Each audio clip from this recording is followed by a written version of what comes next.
বিসমিল্লাহির রহমানির রহিম। আসসালামু আলাইকুম। প্রথমে আমি তেল দিয়ে দিলাম। আজকে আমি খিচুড়ি করব।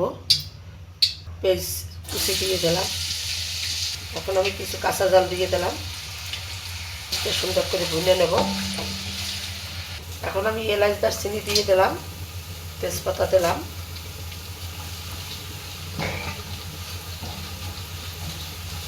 পেঁয়াজটা আমি এখন লাল লাল করে ভেজে নিলাম একটু।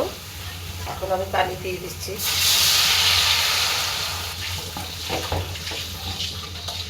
পেঁয়াজ কাঁচা জাল সুন্দর করে ভাজিয়ে নিছি। এখন আমি হলুদের গুঁড়ো দিয়ে দিলাম, লবণ দিয়ে দিলাম, জিরার গুঁড়া দিলাম 2 চামচ, ধনিয়ার গুঁড়া দিয়ে দিলাম 2 চামচ, রসুন বাটা দিয়ে দিলাম। এখন আমি আদা বাটা দিয়ে দিলাম। এখন আমি সুন্দর করে ভুনে নেব। মরিচ মশলা সব, অল্প একটু মরিচের গুঁড়াও দিয়ে দিলাম। দারচিনি গোলমরিচ লবঙ্গের গুঁড়ো দিয়ে দিলাম। আমার মরিচ মশলা খুব সুন্দর করে কষানো হয়েছে, খুবই সুন্দর করে। এখন আমি ভাত খাওয়ার চাল দিয়ে আজকে খিচুড়ি করব, সেই চালটা দিয়ে দিলাম। চালটা আমি সুন্দর করে ভুনে নেব। এখন আমি আলু দিয়ে দিলাম। আলু মরিচ মশলার সাথে আলু দিতে মনে ছিল না, চাল ভুনার সাথে দিয়ে দিলাম। এখন আমি ডাল দিয়ে দিলাম। ডাল, চাউল, আলু এখন ভুনে নেব, সুন্দর করে ভেজে নেব।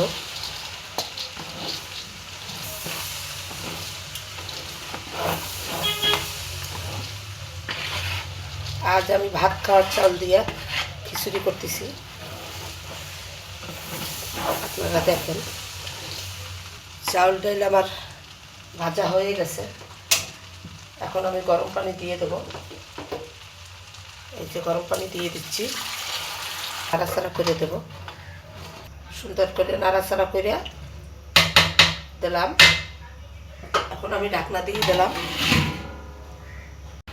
খিচুড়ির চালটা আমি সুন্দর করে নাড়াচাড়া করে দিলাম। এখন আমি ভাপায় রাখবো, সুন্দর করে ভাপায় রাখবো, তাহলে আমার ভাতটা হয়ে যাবে। দেখেন আমার খিচুড়ি ভাতের চাল দিয়ে করছি। খিচুড়িটা কীরকম হয়েছে কমেন্ট করে জানাবেন, লাইক করবেন, শেয়ার করবেন। খুবই সুন্দর ঘেরান আসতেছে। এখন আমি পেঁয়াজ বেরেস্তা দিয়ে দিলাম। এই যে সুন্দর করে পেঁয়াজ বেরেস্তা দিয়ে দিলাম। এই যে দেখেন, খুব সুন্দর করে পেঁয়াজ বেরেস্তা দিয়ে দিলাম।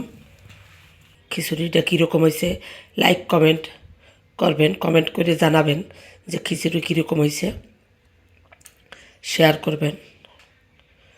আজ এই পর্যন্ত। আল্লাহ হাফেজ।